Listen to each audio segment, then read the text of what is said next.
चलिए आज बायोलॉजी के सबसे पहले क्वेश्चन पे चलते हैं। Silk worms feed on.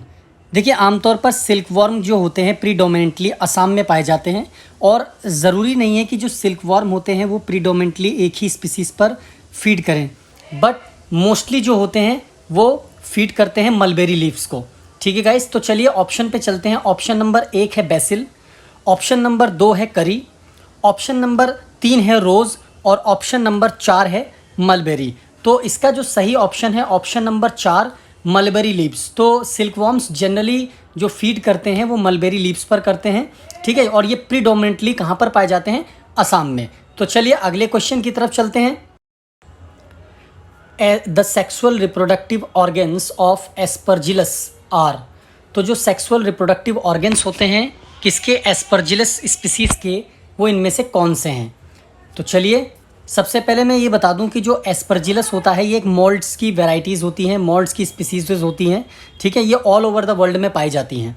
ठीक है, चलिए पहला ऑप्शन है इसका spermatium and oogonium, number 2 option है एंथीरिडियम एंड उगोनियम, नंबर 3 है स्पर्मेटियम एंड एस्कोगोनियम और नंबर 4 है एंथीरिडियम एंड एस्कोगोनियम। तो इसका सही option option number 4 antheridium and ascogonium.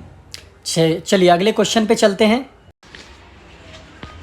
Which one of the following weeds is effective in controlling water pollution caused by industrial effluents? ठीक है, industrial effluents के कारण जो वाटर पॉल्यूशन होता है उसको कंट्रोल करने के लिए कौन सा वीड्स रिस्पॉन्सिबल होता है जिसका हम यूज़ कर सकते हैं या यूज़ किया जाता है? तो पहला ऑप्शन है पार्थीनियम, दूसरा ऑप्शन है एलिफेंट ग्रास, ऑप्शन नंबर 3 है वाटर हाइसिंथ और ऑप्शन नंबर 4 है मोगार ग्रास। तो इसका सही आंसर है ऑप्शन नंबर 1 पार्थीनियम। ठीक है, तो पार्थीनियम का इंडस्ट्रियली यूज़ किया जाता है वाटर पॉल्यूशन को कंट्रोल करने के लिए। चलिए अगले ऑप्शन क्वेश्चन पे चलते हैं। Which of the following is responsible for transport of food and other substances in plants? ठीक है, तो प्लांट्स में दो मेन चीज़ों का ट्रांसपोर्टेशन होता है, एक फूड और दूसरा होता है वाटर। तो वाटर का जाइलम होता है, आप सभी जानते हैं। फूड का क्या होता है? चलिए ऑप्शन पे देखते हैं। पहला है जाइलम, ऑप्शन नंबर 2 है फ्लोएम, ऑप्शन नंबर 3 है क्लोरोप्लास्ट, ऑप्शन नंबर 4 है नन ऑफ दिस। तो इसका सही आंसर है ऑप्शन नंबर 2 फ्लोएम। तो फूड का ट्रांसपोर्टेशन प्लांट्स में फ्लोएम के थ्रू होता है। ठीक है, फ्लोएम सेल्स के थ्रू होता है और जो जाइलम है वो वाटर का ट्रांसपोर्ट, वाटर मिनरल्स का ट्रांसपोर्टेशन में हेल्प करता है। तो ऑप्शन नंबर 2 इसका करेक्ट आंसर है। चलिए अगले क्वेश्चन की तरफ चलते हैं। Which lobe of human brain is associated with hearing? ठीक है गाइस, तो ऐसा कौन सा ह्यूमन का लोब है जो हियरिंग से एसोसिएटेड होता है, सुनाई देने से के लिए रिस्पॉन्सिबल होता है?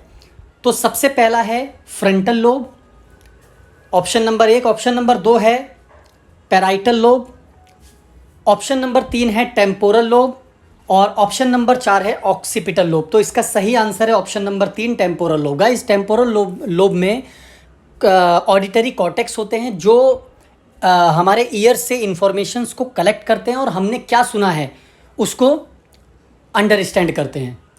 चलिए अगले क्वेश्चन की तरफ चलते हैं। In mammals an important role of excretion is played by. ठीक है, तो ममेल्स में एक्सक्रीशन का जो रोल होता है वो कौन निभाता है, कौन से ऑर्गन इसके लिए रिस्पॉन्सिबल होते हैं? तो इसके ऑप्शन पे चलते हैं। Number 1 large intestine, number 2 kidneys, number 3 lungs या फिर ऑप्शन नंबर 4 है लिवर। तो इसका सही आंसर ऑप्शन नंबर 2 किडनीज। तो किडनीज बीन शेप्ड ऑर्गन्स होते हैं जो ममेल्स में पाए जाते हैं। ये ना केवल एक्सक्रीशंस का रोल निभाते हैं बल्कि हमारे बॉडी से excess amount of water, salts और नाइट्रोजिनस वेस्ट्स भी यूरिन के फॉर्म्स में एक्सक्रीट करते हैं। तो चलिए अगले क्वेश्चन पे चलते हैं। Which part of brain is also known as little brain? देखिए बहुत इंपॉर्टेंट क्वेश्चन है और हर कॉम्पिटिटिव एग्जाम्स में मोस्टली पूछा जा चुका है।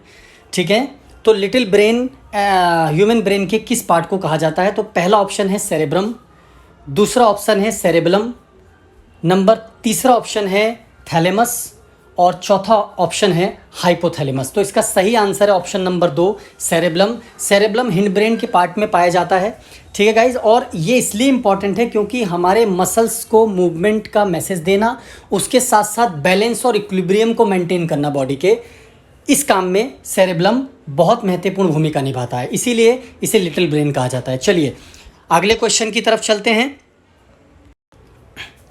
Which organism is responsible for alcohol fermentation. तो एक बायोलॉजिकल प्रोसेस है जिसके द्वारा किस ऑर्गेनिज्म का यूज़ करके अल्कोहल प्रोडक्शन किया जाता है। तो चलिए इसके ऑप्शन पे चलते हैं। नंबर 1 क्लोरेला, ऑप्शन नंबर 2 है यीस्ट, ऑप्शन नंबर 3 है एगेरिकस और ऑप्शन नंबर 4 है पक्सीनिया। गाइज इसका सही ऑप्शन है ऑप्शन नंबर 2 यीस्ट। तो yeast single celled micro organism होता है जो शुगर या फिर कार्बोहाइड्रेट्स को कंज्यूम कर वेस्ट रिलीज करता है in the form of alcohol और कार्बन डाइऑक्साइड। तो इसका सही आंसर है ऑप्शन नंबर 2 यीस्ट। चलिए अगले क्वेश्चन पे चलते हैं। Global warming is expected to result in, ठीक है। तो जो ग्लोबल वार्मिंग, आपने बहुत नाम सुना होगा इसका, ये बहुत इंपॉर्टेंट क्वेश्चन है और जनरल क्वेश्चन भी है। तो ग्लोबल वार्मिंग की वजह से क्या क्या हो सकता है, इसके क्या आउटकम्स या कंसिक्वेंसेस हो सकते हैं। तो पहला ऑप्शन है increase in sea level, number 2 change in crop pattern, number 3 change in coastal line और नंबर 4 ऑल ऑफ दीज। तो गाइज इसके सारे ऑप्शन जो हैं वो करेक्ट हैं, यानी कि ऑप्शन नंबर 4 इसका सही आंसर है। अगर ग्लोबल वार्मिंग होती है यानी कि टेम्परेचर वातावरण का बढ़ता है तो जाहिर सी बात है सारी चीज़ें चेंज हो सकती हैं। चलिए अगले क्वेश्चन पे चलते हैं। Motor skills are associated with which part of the brain, ठीक है। कौन से ब्रेन के पार्ट से मोटर स्किल्स एसोसिएटेड है या कौन सा ब्रेन का लोब है जो इसको कंट्रोल करता है। तो पहला ऑप्शन है फ्रंटल लोब, ऑप्शन नंबर 2 है पैराइटल लोब, ऑप्शन नंबर 3 है टेम्पोरल लोब और ऑप्शन नंबर 4 है ऑक्सीपिटल लोब।